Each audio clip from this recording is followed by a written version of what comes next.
Tere, kõiki kindlasti huvitab, et miks pole uut osa peale tulnud. Uut osa polegi sellepärast peale tulnud, et see ei ole enam majanduslikult mõistlik selles suhtes, et see kanali pidamine on suht kallis lõbu. Täna meil ei ole ühtegi sponsorit, Kristjan ei ole südikus neid küsida, kuigi Invaru siin midagi mõtleb meile sponsoriks tulla. Et see ei ole majanduslikult mõttekas tegevus enam jätkata saadete tegemist, kuigi ma jätkan vaikselt, võtan selle tempo maha, seda 2-nädalast tempot ei tule, saate teeme pooleks, 15 minutit ja 15 minutit, et enam ei tule nii pikki saateid ja eks siis edaspidi vaatame, kuidas selles suhtes materjali on meil kõvasti ja meeletutes kogustes. Ütleme järgmistele, praegu siin Tais on natukene väga probleemne ja probleemne selle materjali osas, aga 4-15 minutilist peaks veel tulema. Siis peaks olema selle hooajaga lukus. Millal osa täpselt tuleb ja mis, seda ma ei oska öelda. Ma võin lihtsalt öelda, et paljud küsivad, kas ma teenin sellega raha, ma ei teeni sellega raha. Täna on kanali pidamine -40 000 eurot. Ja, -40 000 eurot, et see... Seal sees on need reisid, asjad, kõik need kulud, mis tänaseks läinud on. Ja minu aega ja siukseid väikseid nipet-näpet asju selles üldse arvestatud ei ole. Eks on näha, mida tulevik toob ja kuhu suunda me läheme. Ega ma kanalit täitsa kinni ei pane, ta jääb siia vaikselt tiksuma. Ja tänaseks ma võin öelda, et meie vaatajatest on ainult eestlasi 40%, 8,9% on filipiinlasi, ameeriklasi on seal 7% ümber ja nii edasi. Et see maailm on väga suurelt vaatajaid ja seal on 80%, kes ei kasuta subtiitreid. Ingliskeelseid subtiitreid kasutab juba peaaegu 10%. Nii et tegelikkuses see kanal elab oma elu, käib üles-alla. Muidugi praegu ma tõin nagu vaatamisklikid suureks tänu nendele lühivideodele. Neid ma võiks toota väga palju. Aga eks tulevik näitab täpsemalt, kuidas see asi toimima hakkab ja kuidas ei hakka, et ega ma kinni ei pane seda. Mul lihtsalt ei ole hetkel majanduslikult võimalik nii hästi seda üleval pidada seoses sellega, et mul tulevad siin järjest kohtud. Üks kohus siis nagu tuleb siis selle autoõnnetuse järgselt, kujutate ette, et 5 aastat hiljem, üle 5 aasta hiljem hakkab siis kohus otsast peale. Vaatamata sellele, et mul on olemas tervisetõend arstilt skolioosi süvenemises. Aga see selleks ja nendest lugudest ma vaatan, kui palju ma julgen teile sellest rääkima hakata, sellepärast, et ma tean, et kui ma selle avalikuks kõik selle jama toon, võidan ma kohtu lihtsamalt. Aga millised on tagajärjed sellele lõpuks? Tegelikult selle tuleks kõik avalikuks teha, kuidas arstid teevad terveks inimesi. Need on riigiasutuste arstid, mitte ei ole tegemist meil eraarstidega. Täna on, kes on nõus sõna võtma, on eraarst, kes räägiks suud puhtaks. Kuidas see käib? Kuidas omavad jõudu kindlustused? Et tegelikult see on väga-väga kurb teema. Mina isegi pöördusin taastusravi asutuse poole ja andsin võimaluse neil oma vead ära parandada, aga selle asemel sõimati mind kahjuks haigekassa kurnajaks. Siis tekib küsimus see, et kes on haigekassa kurnaja, et kui te pidurdate mul saada liikluskindlustuspatsiendiks, siis tekitab küsimuse, kes on haigekassa kurnaja. Aga see on nii pikk probleem ja nii pikk asi. Ja ma ei tea, kas mul on jõudu seda kõike teile tuua, sellepärast, et sellele tuleb väga-väga suur meediakära ja ma ei tea, kas ma jõuan ja talun seda, suudan seda põhimõtteliselt taluda. Ma olen tugev isiksus, jah, aga sa ei jõua eluaeg võidelda.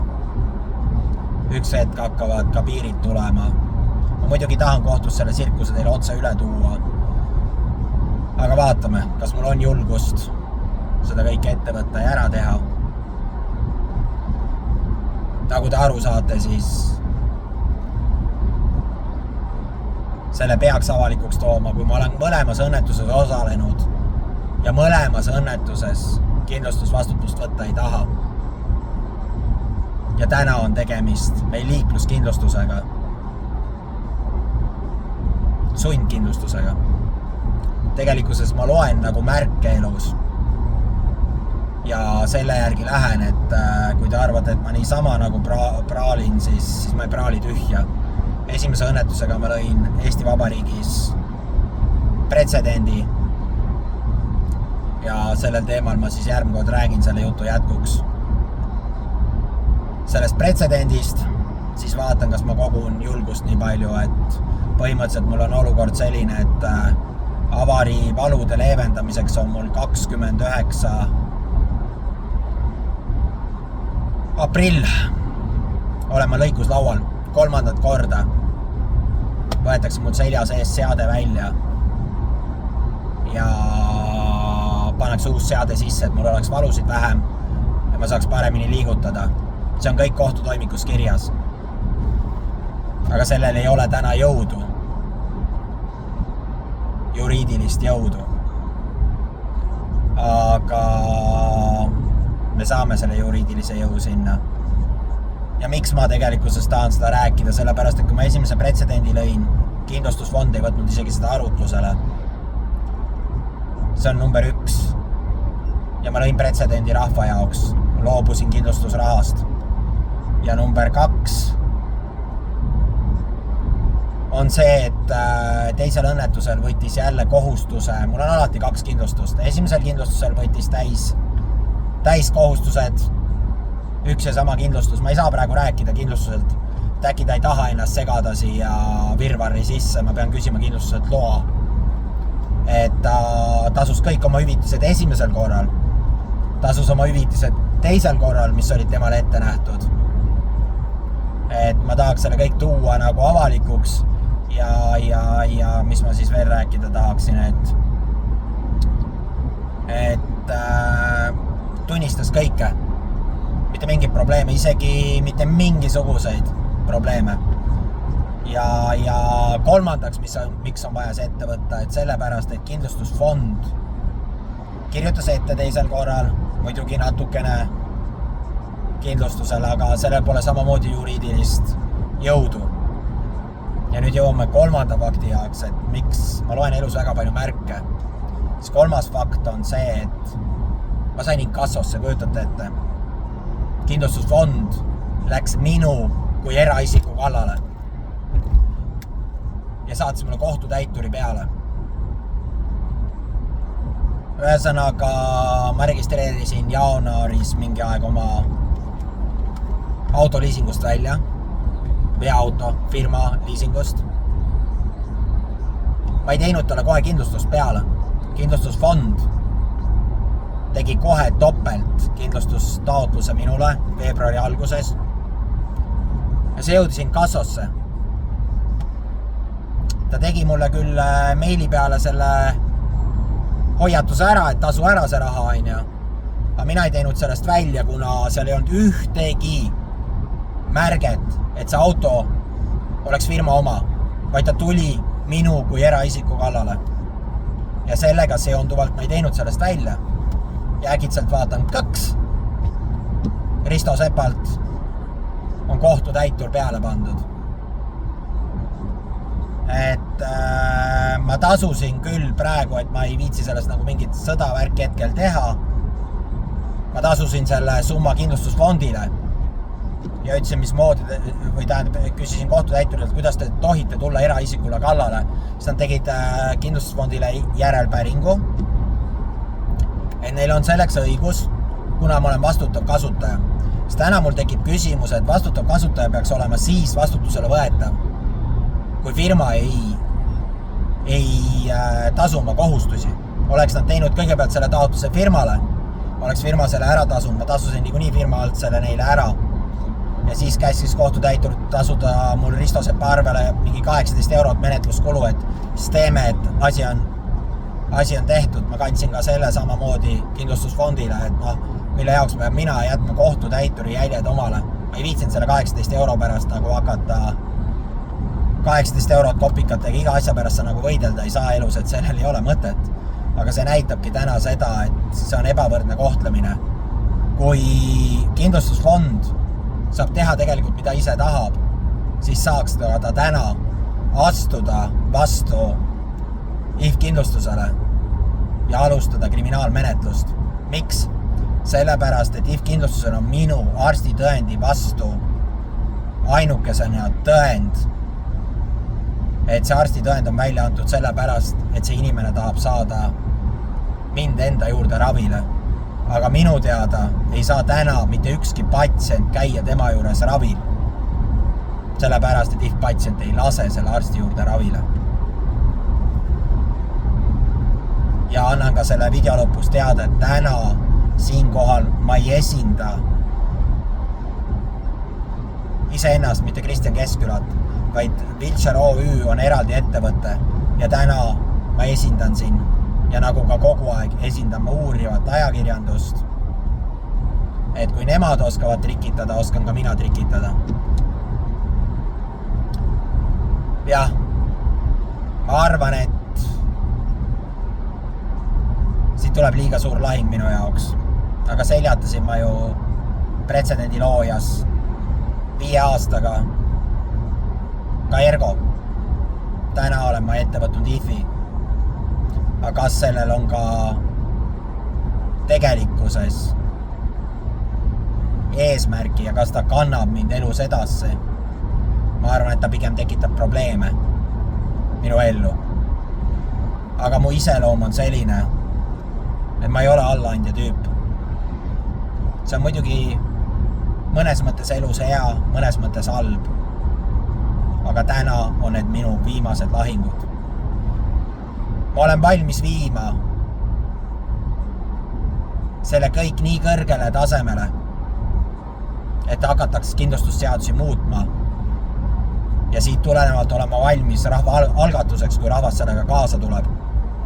Et see ei ole ju täna normaalne, mis toimub.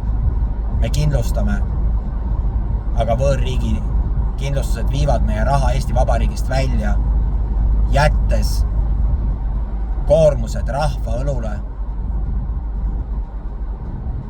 Ja veel hullem, nagu me nägime viimasest uurijast, teevad veel miljonise nõude kannatanu vastu. Päris kurb on see olukord. Mina olen valmis seda muutma ja minema seda teed. Aga selle jaoks on vaja mul rahvas taha. Üksi ma lammutama ei lähe. Ja seda saate te ainult teha sellega, kas te jagate seda, subscribe'ite, like'ite, sealt te saate anda mulle toetust. Ma arvan, et me oleme kõik valmis maksma kindlustuse eest 10% rohkem ja me saame need hüved, kui riik viitsib tegeleda. Täna ütlen mina oma kogemuse põhjalt, et kindlustused jooksevad kohtusse selleks, et pääseda enda hüvitise täismahus maksmisest. Selle jaoks on vaja muuta seadusi. Ja võin öelda täitsa julgelt kas või lampi puusalt, et Eesti riik hoiaks kokku selle pealt vähemalt 500 miljonit. Ei oleks vaja mingit käibemaksu ja asju tõsta, vaid on vaja seest hakata leidma vahendeid, et Eesti riiki eelarve oleks siis neile vastuvõetav. Ma ei taha poliitikasse tungida ja sellepärast ma ei lähe ka ühtegi poliitikilisse erakonda vähemalt 5 aasta jooksul. Võib-olla mul elus muutub midagi, et ma tahan sinna minna. Aga täna kindlasti mitte, et kui ma siukest teed lähen, siis kistakse tükkideks kohe.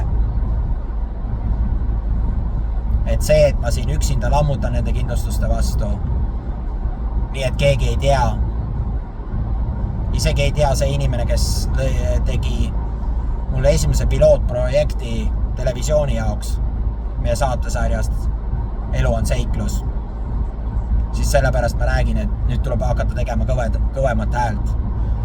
ma räägin sellest pretsedendist pikalt, mis ma lõin.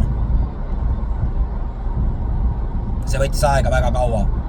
Ja võin teile öelda, et mitte ükski kindlustus Eestis ei tohiks võita inimest Riigikohtu tasandil, kui sa oled kannatada saanud, nagu mina. Liiklusseadus ütleb selgelt, aga võin öelda, et inimesed saavad järsku terveks, saavad 50%, on 100% liikluskindlustuskahju saajad ja järsku tuleb kiri, nüüd te olete 50%-lise kannatanuga. Sellised asjad juhtuvad. Aga siuksed asjad peaksid juhtumata jääma. Samamoodi, kes on liikluskindlustuspatsientidena kannatanud, ei saa kodu kohandamist. Siukest asja ei saa lubada. Need inimesed ei julge pöörduda, need inimesed on täna hirmul. Ja ma võin öelda seda, et need hirmutatakse ära. Taastusravide poolt. Taastusravi poolt saan öelda, mitte taasturavide poolt. Mul on olemas screenshotid. Ma saan kõike seda tõendada, mida ma täna räägin. Ma võin isegi öelda seda, et veetakse patsiendid. Koroona ajal olin toas, viidi patsient siis videosilla ette. Ja selles olukorras, kus inimene lääpab ühe kargu pealt, oli minuga ühes toas. Ma ei mäleta peast, ma võin valetada palgasummat, mis ta sai selle eest 4600, 6400. See taheti tal käest ära võtta, et ta kiiresti tööle läheks. Aga Soomes on kahjuks selline inimene, kes tõuseb kõrval vaatab seda ja ei luba sellist olukorda. Käskis sellel patsiendil tõusta püsti. See patsient tõusis püsti videosilla ajal. Ja ta ütles, mis asja te siin korraldate? Te saadate lompava inimese tööle. Täna ma seda patsienti kätte ei saa. Kahjuks. Mul oleks väga vaja ta kätte saada. Ma saan ta kätte, kui vaja on, kui mu vastu tullakse kambakat tegema. Miks ma neid asju räägin? Et koguda julgust ja rahva toetust sellele ettevõtmisele. Sest mind on ära hirmutatud, et ma ei tohi seda teha. Aga ma ütlen, ma pole elus midagi sellist teinud. Et ma peaksin kartma. Aga see asi läheb jälle nii pikaks see jutt. Vaatame, mis Kaja sellele tagasi tuleb. Siis ma oskan öelda, kas ma lähen kõigele vastu või ei lähe. Ja oma pretsedendist ma räägin siis teile, kui ma hakkan Tartu sõidan haiglasse operatsioonile.